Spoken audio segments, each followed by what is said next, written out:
എത്ര കറ പിടിച്ചിട്ടുള്ള ബാത്റൂമും നിമിഷ നേരം കൊണ്ട് തന്നെ നമുക്ക് വൃത്തിയാക്കിയെടുക്കാം. നല്ല തൂവെള്ള കളർ തന്നെ നമുക്ക് വൃത്തിയാക്കിയെടുക്കാൻ വേണ്ടിയിട്ട് പറ്റും കേട്ടോ. ബാത്റൂം മാത്രമല്ല, നമ്മുടെ കിച്ചൺ സിങ്ക്, അതുപോലെ തന്നെ വാഷ് ബേസ്, നമ്മുടെ കറ പിടിച്ചിട്ടുള്ള പാത്രങ്ങൾ, ഇതൊക്കെ ക്ലീൻ ചെയ്യാൻ വേണ്ടിയിട്ട് ഇരുമ്പം പുളി മാത്രം മതി.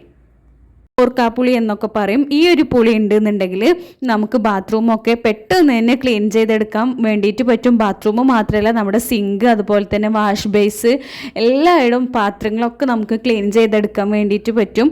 ഇപ്പോൾ നമ്മൾ അത്യാവശ്യം നല്ല പഴുത്തിട്ടുള്ള കുറച്ച് പുളിയാണ് എടുത്തിട്ടുള്ളത്. കുറച്ച് താഴെ വീണതൊക്കെ എടുത്തിട്ടുണ്ട്. ഇത് എടുത്തിട്ട് നമുക്ക് രണ്ട് രീതിയിൽ നമുക്ക് ഉണ്ടാക്കിയെടുക്കാവുന്നതാണ് കേട്ടോ. ഒന്ന്, നമുക്ക് ഇത് പറിച്ചെടുത്തതിന് ശേഷം നല്ല പോലെ തന്നെ ഒന്ന് കഴുകിയെടുക്കുക. അതിനുശേഷം കഷ്ണങ്ങളാക്കി മിക്സിയിൽ അരച്ച് അതിൻ്റെ ജ്യൂസ് എടുക്കാം.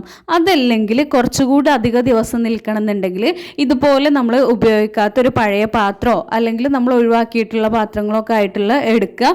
അതിലേക്ക് ഈ ഒരു പുളി ഇട്ടതിന് ശേഷം കുറച്ച് വെള്ളം ഒഴിക്കുക. എന്നിട്ട് ഇതൊന്ന് തിളപ്പിച്ചെടുക്കുക മീൻസ് ഈ ഒരു പുളി നമ്മളൊന്ന് വേവിച്ചെടുക്കുകയാണ് വേണ്ടത്. അപ്പോൾ പഴയ പാത്രമാണ് ഏറ്റവും നല്ലത്. കാരണം ചിലപ്പോൾ ഇതിൽ ആ ഒരു പുളി നമ്മൾ തിളപ്പിച്ചെടുക്കുമ്പോൾ ഒരു വെള്ള കളറിൽ വരാനുള്ള ചാൻസ് ഉണ്ട്. ഇനി ഇത് വെച്ചിട്ട് നമ്മൾ ക്ലീൻ ചെയ്യാനുള്ള സൊല്യൂഷൻ ഉണ്ടാക്കുമ്പോഴും ഒന്നല്ലെങ്കിൽ നമ്മൾ ഉപയോഗിക്കാത്ത പഴയ പാത്രം എടുക്കുക. അതല്ലെങ്കിൽ നമുക്ക് പ്ലാസ്റ്റിക്കിൻ്റെ പാത്രത്തിൽ ചെയ്യുന്നതാണ് ഏറ്റവും നല്ലത് കേട്ടോ. സ്റ്റീലിൻ്റെ പാത്രത്തിലോ അലുമിനിയം പാത്രത്തിലോ ഒന്നും ചെയ്യാതിരിക്കുന്നതാണ് നല്ലത്. നല്ലപോലെ തന്നെ ഒന്ന് തിളപ്പിച്ച് ഒന്ന് വേവിച്ചെടുത്തതിന് ശേഷം ചൂട് പോയതിന് ശേഷം നമ്മളിതാ കൈ വെച്ചിട്ട് ഇതൊന്ന് ഞെരടി കൊടുക്കുന്നുണ്ട്. അപ്പോൾ നമുക്ക് മിക്സിയിൽ പെട്ടെന്നൊന്ന് അരഞ്ഞ് കിട്ടാൻ വേണ്ടിയിട്ടാണ് ഇതുപോലെ കൈ വെച്ചിട്ടൊന്ന് ഉടച്ചെടുക്കുന്നത് കേട്ടോ. അപ്പോൾ ചൂട് പോയതിന് ശേഷം ചെയ്താൽ മതി.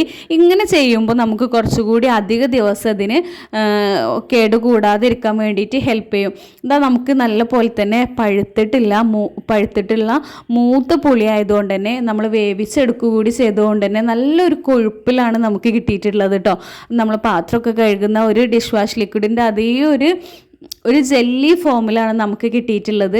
ഒരുപാടൊന്നും വെള്ളം നമ്മൾ ഒഴിച്ചു കൊടുത്തിട്ടുമില്ല. അങ്ങനെ ആകുമ്പോൾ നമുക്ക് മിക്സിയിൽ കറക്റ്റ് ആ ഒരു പരുവത്തിൽ അരച്ചെടുക്കാൻ പറ്റില്ല.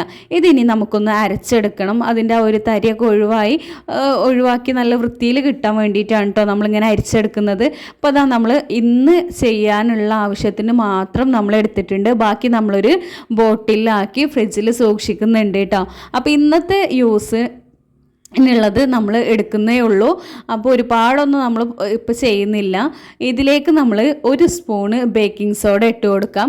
അതില്ല എന്നുണ്ടെങ്കിൽ നമുക്ക് ഒരു 3 സ്പൂണ് വിനാഗിരി ചേർത്ത് കൊടുക്കാം. പിന്നെ ഞാൻ ചേർത്ത് കൊടുക്കുന്നത് 3 സ്പൂണ് ഉപ്പാണ് കേട്ടോ. അപ്പോൾ ഇനി ഈ വിനാഗിരിയും ബേക്കിംഗ് സോഡ ഒന്നും വീട്ടിലില്ലെങ്കിലും യാതൊരുവിധ പ്രശ്നവുമില്ല. നമ്മളിതിലേക്ക് ഡിഷ് വാഷ് ലിക്വിഡും അതുപോലെ തന്നെ നമ്മുടെ ഉപ്പും മാത്രം ചേർത്തുകൊണ്ട് ഉണ്ടാക്കുകയാണെന്നെങ്കിലും നല്ല എഫക്റ്റീവ് തന്നെയാണ് കേട്ടോ. ഇനി ഈ ഒരു ഡിഷ് വാഷ് ലിക്വിഡ് ഇല്ലയെന്നുണ്ടെങ്കിൽ നമുക്ക് സോപ്പ് പൊടി ചേർത്താലും മതി. ഇത് മൂന്നും നല്ല പോലെ തന്നെ മിക്സ് ചെയ്യുക. ഈ ഒരു ഡിഷ് വാഷ് ലിക്വിഡ്, അതുപോലെ തന്നെ ഒരു 3 സ്പൂണ് വിനാഗിരിയാണ് നമ്മൾ ഒഴിച്ചിട്ടുള്ളത്, ഒരു 3 സ്പൂണ് ഉപ്പ്. അപ്പോൾ നമ്മൾ ബേക്കിംഗ് സോഡയ്ക്ക് പകരം വിനാഗിരിയാണ് ചേർത്തിട്ടുള്ളത്. ബേക്കിംഗ് സോഡയും വിനാഗിരി ഇല്ലാത്തവർക്ക് നമുക്ക് കുറച്ചുകൂടെ നമ്മൾ ഉപ്പ് ചേർത്താൽ മതി കേട്ടോ. ഉപ്പ് നല്ലൊരു ക്ലീനിങ് ഏജൻ്റാണ്. ഇതിലേക്ക് ഇനി ഇരുമ്പുളി ഉപ്പ് മാത്രമായാലും നല്ല എഫക്റ്റീവ് ആയിരിക്കും. ഫസ്റ്റ് നമ്മൾ കാണിക്കുന്നത് നമ്മുടെ ഈ ഒരു സിങ്ക് ക്ലീനിങ് ആണ്. അപ്പോൾ ഇത് നമ്മൾ ഉപയോഗിച്ചുകൊണ്ടിരിക്കുന്നതല്ല. നമ്മൾ കുറച്ച് ദിവസം വീട് അടച്ചിട്ടതിന് ശേഷം തുറന്നപ്പോൾ ഇതുപോലെ അഴുക്ക് കെട്ടിയിട്ടുണ്ടായിരുന്നു കേട്ടോ. ഈ ഒരു ഭാഗത്തൊക്കെ നല്ല പോലെ തന്നെ ഉച്ചിൽ പിടിച്ചിട്ടുണ്ടായിരുന്നു ആ ഒരു ടൈലിൻ്റെ ഭാഗത്തും അതുപോലെ തന്നെ നമ്മുടെ ഈ ഒരു സിങ്കിലൊക്കെ. അപ്പോൾ ഇത് നമ്മളൊരു കുപ്പിയിലേക്ക് ഒഴിച്ചു കൊടുത്തിട്ടുണ്ട്. കുപ്പിയിൽ ഒഴിച്ച് ഇതുപോലെ നമുക്ക് ഒഴിച്ച് ക്ലീൻ ചെയ്യാൻ വേണ്ടിയിട്ട് എളുപ്പമാണല്ലോ. അതല്ലെങ്കിൽ നമുക്കൊരു കുപ്പിയിൽ ഒഴിച്ച് സാധാ ഒരു കുപ്പിയിൽ ഒഴിച്ച് അതിൻ്റെ അടപ്പിന് നമുക്കൊരു ഹോൾ ഉണ്ടാക്കിയതിന് ശേഷം ഇതുപോലെ ഒഴിച്ചു കൊടുത്താലും മതി കേട്ടോ. ഇനി നമ്മളിതൊന്ന് ഉരച്ചു കൊടുക്കുന്നുണ്ട്. ജസ്റ്റ് നമ്മളിതൊന്ന് ഉരച്ചു കൊടുക്കുമ്പോൾ തന്നെ ഏത് ഉച്ചിലാണെങ്കിലും കറയാണെങ്കിലും ഒക്കെ പെട്ടെന്ന് തന്നെ നമുക്ക് പോകും. ഇനി നല്ല പോലെ കറ ഉണ്ടെന്നുണ്ടെങ്കിൽ ഒരു 2 മിനിറ്റോളെങ്കിലും നമ്മളതൊന്ന് ഒഴിച്ചിട്ട് കൊടുക്കുകയാണെന്നുണ്ടെങ്കിൽ ഇതിലും ഈസി ആയിട്ട് നമുക്ക് ഈ ഒരു കറയൊക്കെ കളഞ്ഞെടുക്കാൻ വേണ്ടിയിട്ട് പറ്റും കേട്ടോ. അപ്പോൾ നമുക്ക് ഈ ഒരു സിങ്കിൻ്റെ ഈ ഒരു സൈഡിലൊക്കെ ആയിട്ട് നല്ല പോലെ തന്നെ ഉച്ചിൽ പിടിച്ചിട്ടുണ്ട്. ഇതിലൊക്കെ കുറച്ച് ഒഴിച്ചു കൊടുത്ത് നല്ല പോലെ തന്നെ ഒന്ന് ഉരച്ചെടുക്കുക. നമ്മൾ ഒരുപാടൊന്നും ഉരച്ചെടുക്കണ്ട. ജസ്റ്റ് ഇതുപോലെ ഒന്ന് ഉരച്ചാൽ തന്നെ നല്ല ക്ലീൻ ആവും. അതുപോലെ തന്നെ സിങ്കിൻ്റെ ഉള്ളിലും നമുക്ക് ആ ഒരു സ്റ്റീൽ ടൈലിൻ്റെ പുത്തൻ കളർ കിട്ടും. അതിൽ അഴുക്കും ഉച്ചിലൊക്കെ പോയി നല്ല ഒരു പുതിയതിൻ്റെ ഫിനിഷിങ്ങിന് നമുക്ക് കിട്ടും കേട്ടോ. കണ്ടോ, വെള്ളം ഒഴിക്കുമ്പോഴാണ് അതിൻ്റെ ആ ഒരു റിസൾട്ട് നമുക്ക് മനസ്സിലാവുക. അപ്പോൾ ഇത് നമ്മുടെ മുന്നേ ഉള്ള പഴമക്കാരൊക്കെ ചെയ്തിട്ടുണ്ടായിരുന്ന ടിപ്പ് തന്നെയാണ്. അപ്പോൾ ഇത് ചെയ്യുന്ന ആളുകളും ഉണ്ടാവും, അറിയാത്ത ആളുകൾക്ക് വേണ്ടിയിട്ടാണ് ഞാൻ പറയുന്നത്. പിന്നെ ഇതിൽ നമ്മൾ ഉൾപ്പെടുത്താത്തൊരു ടിപ്പ് കൂടി ഉണ്ട് കേട്ടോ. നമ്മുടെ ഡ്രസ്സിലൊക്കെ ഏതെങ്കിലും തരത്തിലുള്ള കറയൊക്കെ ആയിട്ടുണ്ടെന്നുണ്ടെങ്കിൽ, കടുപ്പത്തിലുള്ള കറയല്ല, അല്ലാണ്ടൊക്കെ ഏതെങ്കിലും കറ ആയിട്ടുണ്ടെന്നുണ്ടെങ്കിൽ ഈ പുളി വെച്ചിട്ടൊന്ന് ഉരച്ച് കൊടുത്തതിന് ശേഷം നമ്മളൊരു 2 മിനിറ്റോ ഇല്ലെങ്കിൽ ഒരു 3 മിനിറ്റോ കഴിഞ്ഞ ശേഷം നമ്മൾ നോർമലി തുണി അലക്കുന്ന പോലെ അലക്കുകയാണെന്ന് ണ്ടെങ്കിൽ ആ ഒരു കറയൊക്കെ നമുക്ക് പോയി കിട്ടും. ഇതും നല്ലൊരു ടിപ്പാണ് കേട്ടോ. അപ്പോൾ കണ്ടോ, നമ്മുടെ സിങ്കൊക്കെ നല്ല ക്ലീൻ ആയിട്ടുണ്ട്, നല്ലൊരു സ്റ്റൈലും കളർ തന്നെ നമുക്ക് കിട്ടിയിട്ടുണ്ട് കേട്ടോ. പിന്നെ ഇനി നമ്മൾ പാത്രങ്ങളുടെ ഉള്ളിലും അതുപോലെ തന്നെ പുറത്തൊക്കെ ആയിട്ട് കരി പിടിച്ചൊക്കെ നിൽക്കുന്നത് ഒഴിവാക്കാൻ വേണ്ടിയിട്ട് നമുക്കിതാ പാത്രങ്ങളിൽ ഇതുപോലെ ഒഴിച്ചു കൊടുക്കുക. കൂടുതൽ പത വേണമെന്നുണ്ടെങ്കിൽ കുറച്ച് ഡിഷ് വാഷ് ലിക്വിഡ് കൂടിയിട്ട് നമ്മളിതിലേക്ക് ഒഴിക്കുക. അതല്ലെങ്കിൽ വിം യൂസ് ചെയ്യുന്നവർക്ക് അതും എടുക്കുക.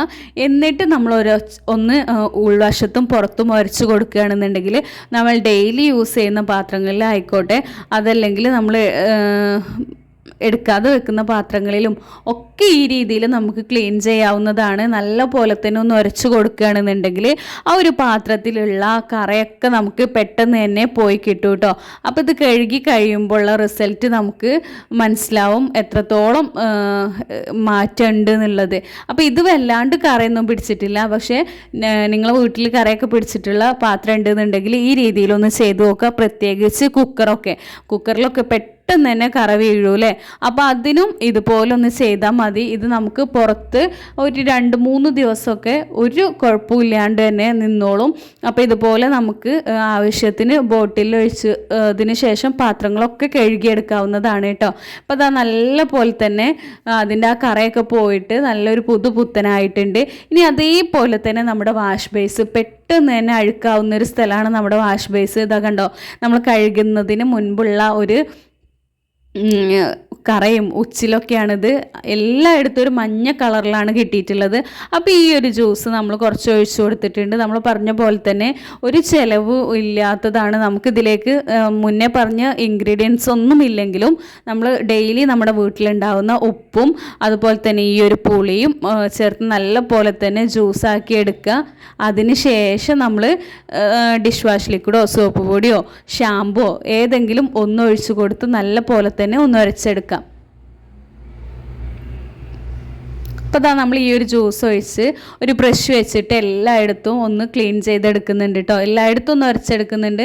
അപ്പോൾ ഇത് കഴുകിയെടുക്കുമ്പോഴാണ് ഇതിൻ്റെയും റിസൾട്ട് നമുക്ക് എത്രത്തോളം ഉണ്ടെന്നുള്ളത് മനസ്സിലാവുക. ഈ ഒരു ഭാഗത്ത് നല്ല പോലെ തന്നെ ഒരു കറുപ്പ് കളറിലൊക്കെ ഉച്ചിൽ വരാറുണ്ട് അല്ലേ, അത് പോവാനും ഈ ഒരു പുളിയുടെ ജ്യൂസ് മാത്രം മതി കേട്ടോ. അത് കുറച്ച് സമയം നല്ല പോലെ നമ്മൾ നേരത്തെ പറഞ്ഞ പോലെ തന്നെ നല്ല പോലെ കറയുണ്ടെന്നുണ്ടെങ്കിൽ ഒരു 5 മിനിറ്റോളമൊക്കെ നമ്മളിതൊന്ന് ഒഴിച്ച് വെച്ചാൽ ഒരുപാട് നമ്മൾ വെച്ച് കൈ വേദനിക്കേണ്ട ആവശ്യമൊന്നുമില്ല. അപ്പോൾ ഈ ഒരു നമ്മളിന്ന് കാണിക്കുന്ന ടിപ്പിൽ ഏതെങ്കിലും ടിപ്പ് നിങ്ങൾക്ക് യൂസ്ഫുൾ ആവുകയാണെന്നുണ്ടെങ്കിൽ നമ്മുടെ വീഡിയോ മറക്കാണ്ട് ലൈക്ക് ചെയ്യണം. അതുപോലെ തന്നെ നമ്മുടെ ചാനൽ സബ്സ്ക്രൈബ് ചെയ്യണം. കണ്ടോ, ഇപ്പോൾ നമ്മൾ വെള്ളം ഒഴിച്ച് കഴുകുമ്പോൾ അറിയാം ആദ്യം ഉണ്ടായിരുന്ന കളറും ഇപ്പോൾ ഉള്ള കളറും തമ്മിലുള്ള വ്യത്യാസം. നമുക്ക് ആ ഒരു പുതിയത് വാങ്ങുന്ന ആ ഒരു കളർ തന്നെ നമുക്ക് കിട്ടും കേട്ടോ. കണ്ടോ, ഇത്രയും മാറ്റം നമുക്ക് ഉണ്ട്. നമുക്ക് പെട്ടെന്നൊക്കെ നമ്മുടെ വീട്ടിൽ ഗസ്റ്റൊക്കെ വരുന്ന സമയത്ത് ഇതുപോലെയൊക്കെ ചെയ്താൽ മതി. പിന്നെ നമ്മുടെ ബാത്റൂം, ഈ കുഴൽ കിണറിൻ്റെ വെള്ളമൊക്കെ യൂസ് ചെയ്യുന്നവർക്ക് അറിയാം എത്ര കഴുകിയാലും ഒരു മഞ്ഞ കളറിലുണ്ടാവും. അതുപോലെ തന്നെ പാടത്തു നിന്നൊക്കെ ഉള്ള വെള്ളം ഉപയോഗിക്കുന്നവർക്കൊക്കെ അറിയാം ഈ ഒരു ക്ലോസറ്റിൽ എപ്പോഴും മഞ്ഞ കറ ഉണ്ടാവും. അപ്പോൾ അത് പോകാൻ വേണ്ടിയിട്ടും എത്ര കടുപ്പത്തിലുള്ള കറ മാറാൻ വേണ്ടിയിട്ടൊക്കെ ഇതുപോലെ ക്ലോസറ്റിൽ ഒഴിച്ച് വെക്കുക. അതിനുശേഷം ഒരു 10 മിനിറ്റോളെങ്കിലും നല്ല കറ ഉണ്ടെന്നുണ്ടെങ്കിൽ നമ്മൾ അതുപോലെ വെള്ളമൊന്നും ഒഴിക്കാതെ യൂസ് ചെയ്യാണ്ട് വെക്കുക. അതിന് ശേഷം വേണം നമ്മൾ ക്ലീൻ ചെയ്യാൻ വേണ്ടിയിട്ട്. ഇതുപോലെ നമ്മൾ ഒഴിച്ചു കൊടുത്തിട്ടുണ്ട്. ബാക്കി എല്ലായിടത്തും ക്ലീൻ ചെയ്തതിന് ശേഷം നമ്മൾ ലാസ്റ്റാണ് കേട്ടോ ക്ലോസറ്റ് കഴുകുന്നത്. അപ്പോൾ ഈ ഒരു ജ്യൂസ് നമ്മൾ അതിലേക്ക് ഒഴിച്ചു വെക്കുക. ഇനി രാത്രി ഇത് ഒഴിച്ചതിന് ശേഷം രാവിലെ ഫ്ലഷ് അടിക്കുകയാണെന്നുണ്ടെങ്കിലും അത്ര കടുപ്പത്തിലുള്ള കറയില്ല എന്നുണ്ടെങ്കിൽ രാത്രി ഒഴിച്ചതിന് ശേഷം രാവിലെ ഫ്ലഷ് അടിക്കുകയാണെന്നുണ്ടെങ്കിലും നല്ലൊരു റിസൾട്ട് ഉണ്ടാവും കേട്ടോ. അപ്പോൾ നമ്മൾ എല്ലായിടത്തും ഒന്ന് ഉരച്ച് കൊടുക്കുന്നുണ്ട്. അതിന് ശേഷം നമ്മൾ ഈ ക്ലോസറ്റിൻ്റെ ഉൾവശത്തും ഒന്ന് ഉരക്കുന്നുണ്ട്. അത് ഫ്ലഷ് അടിക്കുമ്പോൾ തന്നെ നമുക്ക് മനസ്സിലാവും, കണ്ടോ എത്രത്തോളം മാറ്റം ഉണ്ട് എന്നുള്ളത്. നമ്മൾ എഡിറ്റ് ചെയ്യുക കാര്യങ്ങളൊന്നും ചെയ്തിട്ടില്ല. കണ്ടോ നമ്മുടെ ബാത്റൂമിൽ ഉള്ള എത്ര കടുപ്പത്തിലുള്ള കറയാണെങ്കിലും ഒരു പരിധി വരെ നമുക്കത് കളയാൻ വേണ്ടിയിട്ട് ഈ ഒരു ഇരുമ്പൻ പുളിയുടെ ജ്യൂസ് മാത്രം മതി കേട്ടോ. അപ്പോൾ ഈ ഒരു ടിപ്പൊക്കെ നിങ്ങൾക്ക് യൂസ്ഫുൾ ആയിട്ടുണ്ട് എന്നുണ്ടെങ്കിൽ നമ്മുടെ ചാനലിൽ നേരത്തെ പറഞ്ഞ പോലെ സബ്സ്ക്രൈബ് ചെയ്യുക. അതുപോലെ തന്നെ വീഡിയോ ഇഷ്ടപ്പെട്ടാൽ ലൈക്ക് ചെയ്യുക. അപ്പോൾ ഇത്രയേ ഉള്ളൂ നമ്മുടെ ഇന്നത്തെ വീഡിയോ. നമ്മുടെ ബാത്റൂമിൻ്റെ ടൈലും അതുപോലെ തന്നെ അതിൻ്റെ ചുമരിലൊക്കെ ഇത് വെച്ചിട്ട് കഴുകാവുന്നതാണ്. അപ്പോൾ ഇത്രയേ ഉള്ളൂ നമ്മുടെ വീഡിയോ. താങ്ക്